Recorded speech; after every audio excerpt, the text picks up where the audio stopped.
నమస్తే, welcome to మనం TV. నేను యాంకర్ సిరి. ప్రస్తుతం మనతో పాటు స్టూడియోలో ఉన్నారు ప్రముఖ ఆధ్యాత్మికవేత్త, జ్యోతిష్య పండితులు నానాజీ పట్నాయక్ గారు. గురుగారితో మాట్లాడతాం. గురుగారు నమస్కారం.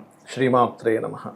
గురుగారు, ఈ మే నెలలోనే కుజగ్రహ మార్పు ఉంది. అలాగే మనకి నెక్స్ట్ జూన్ 2న కూడా గురుగ్రహ మార్పు ఉంది. దగ్గర గ్రహాల మార్పు వల్ల అయినా లేకపోతే మెయిన్ గా కుజగ్రహ మార్పు వల్ల కూడా గోచారంలో చాలా డిఫరెన్సెస్ వస్తాయి అనేది విన్నాము. అసలు ఎలాంటి డిఫరెన్సెస్ వస్తాయి? ఏదైనా ప్రమాదం జరిగే అవకాశం ఉందా, లేకపోతే ఏదైనా భారీగా శుభ ఫలితాలు వస్తాయి? అసలు ఏ విధంగా ఉండబోతుంది? తప్పకుండా అండి. నవనాయకులు అని ఉంటారు మనకి గోచారంలో. దేశకాల పరిస్థితుల్లో ఎటువంటి విషయాలు జరుగుతాయి, మేదినీ జ్యోతిష్యము, ముండేన్ ఆస్ట్రాలజీ అంటారు.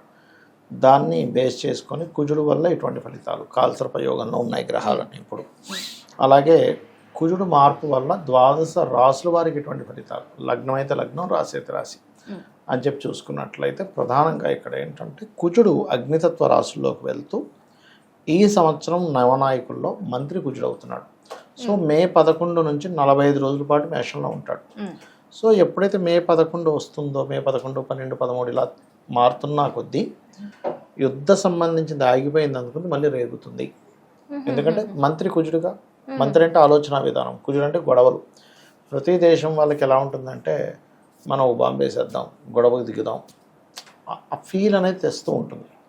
సో ఈ కుజుడు ఎప్పుడైతే మీకు మేషంలోకి వచ్చాడో, అగ్నితత్వ గ్రహం అగ్నితత్వ రాశిలోకి వచ్చిందో, ఇది ఇచ్చే రిజల్ట్ ఏమిటంటే, ఒకటి యుద్ధం ఇస్తే, రెండవది అంటే అనవసరంగా యుద్ధాలు, అంతకుమించి ఏం లేదు. రెండవది ఏంటంటే వేడి, విపరీతమైన వేడి. అసలు మీరు ఈ సంవత్సరం అంత వేడిని చూస్తారు, అంత వర్షాలని చూస్తారు. పిచ్చి వర్షాలు పడుతుంటాయి. ఒక పక్క బాంబుల వర్షం పడుతుంటే, ఒక వైపు ఏమో ఈ వర్షం పడుతూ ఉంటుంది. అంత పిచ్చి వర్షం పడనుంది, గుర్తుపెట్టుకోండి. సో వర్షము ఉంటుంది, వేడి ఉంటుంది, యుద్ధాలు ఉంటాయి. ఈ మూడు సంబంధం కలుగుతుంది కుజుడు యొక్క మార్పు వల్ల. అయితే ఇది ద్వాదశ రాశుల మీద కూడా దీని ఎఫెక్ట్ ఉంటుంది. ఇప్పుడు మేషం వారు తీసుకున్నాం, రాశిలోనే కుజుడు ఉన్నాడు.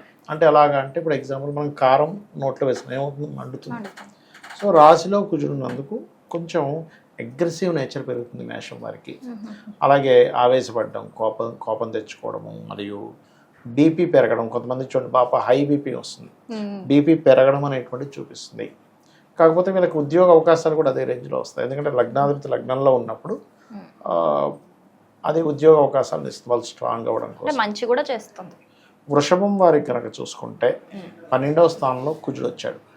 సో 12లో ఉండే కుజుడు ఉన్నత విద్యల కోసం వేరే ప్రాంతానికి వెళ్ళి చదువుకోవడానికి అనుకూలిస్తాడు. కాకపోతే ఇప్పుడు ఉండే కండిషన్స్ కొంచెం వేరే దేశానికి వెళ్ళడానికి కొంచెం ఇబ్బందికరమైన వాతావరణం ఇదంతా కూడా. బట్ వేరే దేశాల్లో ఉండే ఆన్లైన్లో నేర్చుకోవడం ఇలాంటివి ఎక్కువగా చూపిస్తుంది. కాకపోతే తండ్రి యొక్క ఆస్తి రావడం, తండ్రి ఆస్తి మూలంగానే కొంత ఘర్షణాత్మకమైనటువంటి ఫలితాలు ఉంటాయి. ఇక మిథునం వారికి కనుక చూసుకున్నట్లయితే పర్టికులర్గా లాభస్థానంలో కుజుడు. So 6th lord is in 11th house. దీనివల్ల ఏంటంటే కాంపిటీషన్స్లో సక్సెస్ రావడం, హోమ్ లోన్స్ కోసం ప్రయత్నం చేస్తే హోమ్ లోన్స్ లభించడం, కొంచెం హెల్త్ విషయంలో జాగ్రత్తగా ఉండాలి వీరు మిథునం వారు. కొంచెం వేడి వల్ల వచ్చేటువంటివి వస్తూ ఉంటాయి. ఇక కర్కాటకం వారికి కనుక చూసుకున్నట్లయితే ప్రధానంగా ఇక్కడ 10th lord is in 10th house. అంటే కెరియర్లో గ్రోత్ ఉంటుంది, లీడర్షిప్ వస్తూ ఉంటుంది, గొడవలు ఉంటూ ఉంటాయి. అంటే అధికారులతో కానీ కొలీగ్స్తో కానీ కొంచెం ఘర్షణ, ఎందుకంటే కుజుడు కదా, అలాంటివి ఇస్తుంది. ఫైనాన్షియల్ గ్రోత్ కూడా ఇస్తూ ఉంటుంది. ఇక సింహం వారికి భూమి మూలంగా ధనయోగము, భూభాగ్య యోగం ఓపెన్ అవుతుంది వీళ్ళకి. సో భూమి మూలంగా డబ్బులు వస్తాయి, దానిలో ఎటువంటి ఇబ్బంది లేదు. కాకపోతే ఆ ధన విషయంలో కొంత వివాదాలు కూడా ఉంటాయి ఫ్యామిలీ మెంబర్స్తోని, అది కూడా ఉంది ఒకవైపు. ఇక కన్యవారికి కనుక చూసుకుంటే ప్రదేశం మారుతారు, ప్రదేశం మారడము, కాస్త అన్నదమ్ములతో ఉండే స్ట్రెస్ పెరగడం, ఇవి కనిపిస్తున్నాయి. తులవారికి కనుక చూసుకుంటే వీళ్ళు ప్రధానంగా విదేశీ ధనయోగం వీళ్ళకి యాక్టివ్ అవుతుంది. రెండవది ఏంటంటే 7వ స్థానంలో కుజుడు ఎప్పుడైతే అగ్నితత్వ రాశుల్లో ఉన్నాడో, ఇక్కడ ప్రదేశం మారడం వల్ల డబ్బులు, ప్లస్ కొంచెం జీవిత భాగస్వామిని ఎంపిక చేసుకునేటప్పుడు జాగ్రత్తగా ఉండాలి. ఎందుకంటే ఇక్కడ కుజుడు కదా, ఎంతైనా కూడా వచ్చే పర్సన్ కొంచెం అగ్రెసివ్ నేచర్ ఉండేవాళ్ళు, ముక్కుసూటిగా ఉండేవాళ్ళు, నేను ఇలాగే ఉంటాను, నా ఇష్టం అనుకునే తత్వం గల వాళ్ళు వస్తారు 7వ కుజుడు ఉన్నప్పుడు. అందుకే వీలైనంత మటుకు 7వ కుజుడు మారే వరకు కూడా ఎటువంటి మ్యారేజ్ రిలేటెడ్ సంబంధించిన డెసిషన్స్ తీసుకోకూడదు.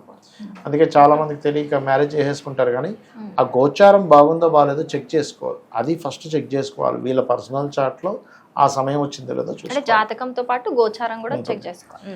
వృశ్చికం వారికి కనుక చూసుకుంటే 6లో కుజుడు, ఎప్పుడైతే 6వ స్థానంలో కుజుడు వస్తున్నాడో కాంపిటీషన్, శత్రువుపై జయం, కాంపిటీషన్లో గెలుపు పొందడం, కొత్త ఉద్యోగ అవకాశాలు రావడం, అందులో ముఖ్యంగా ఈ డిపార్ట్మెంట్ రిలేటెడ్, డిఫెన్స్ రిలేటెడ్ ఇట్లాంటి వాటిలో కూడా ఉద్యోగ అవకాశాలు వస్తాయి.